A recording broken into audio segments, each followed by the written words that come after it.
It's Friday the 13th. Happy Friday the 13th. Henry Ford, as the story goes, refused to do business on Friday the 13th. 17 to 21 million Americans are affected in some way by fear of this day. Hi, everybody, and welcome to NSS. This is the Reynolds Report. Wow, what's going on with Ben Affleck? Could this be something that runs in the family? Hey, I'm just asking the question here. Big Ben issued a public apology for groping One Tree Hill actress Hillary Burton in 2003. Affleck tweeted Wednesday, "I acted inappropriately toward Ms. Burton, and I sincerely apologize." The apology came after Burton tweeted on Tuesday that she didn't forget the incident, which occurred during an episode of MTV's Total Request Live. The resurfacing of the incident came after Affleck's denouncement of Harvey Weinstein following a slew of sexual harassment and assault allegations against the producer. His apology comes even as another video emerged showing him apparently engaging in sexually inappropriate behavior toward a female reporter. The other video from 2004 shows Affleck appearing to force a Canadian TV host to sit in his lap while his hands appear to roam all over her body. He can be heard saying on the video, "They would like the show better if you did it topless, wouldn't they?" Now, Canadian TV personality Anne-Marie Lozic is defending Affleck's conduct, telling The Hollywood Reporter that the actor never touched me in any improper way. She said it's been blown out of proportion and it's completely out of context. It was for the show I was producing, so I was not a victim at all. When the cameras rolled, we would start to do that thing, and as soon as it stopped rolling, there was none of that. He never touched me in any improper way. He was very respectful, I must say.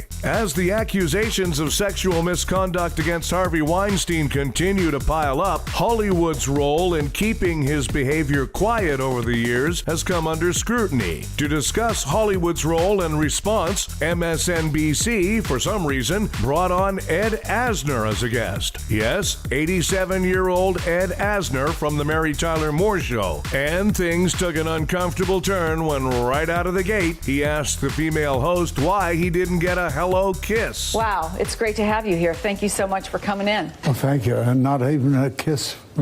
No, nothing, right? Oh, my God. I was among that generation of women who was inspired by the show that you did.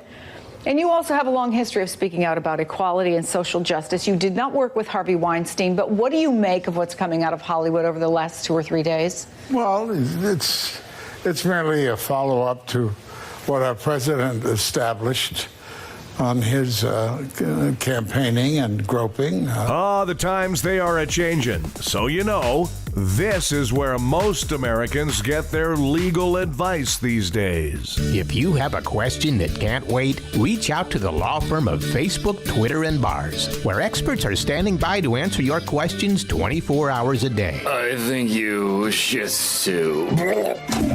At Facebook, Twitter, and Bars, we've been giving unsolicited legal advice for over 10 years, and there's no case we don't have an opinion on. The NFL is violating those players' 101st Amendment rights by making them stand.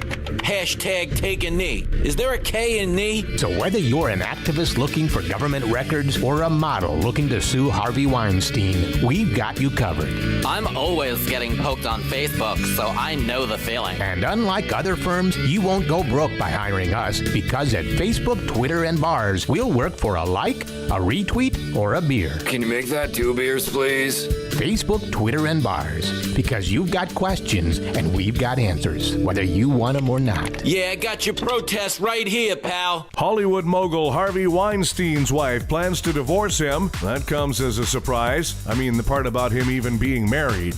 NBC News is denying reports that the network buried the Harvey Weinstein story a year before it came out. They're like, we didn't bury it. We just swept it under the rug. Come on, would the network that hired Brian Williams lie to us? The new Star Wars trailer for The Last Jedi is getting rave reviews. In this one, Ren has to escape a meeting with Harvey Weinstein.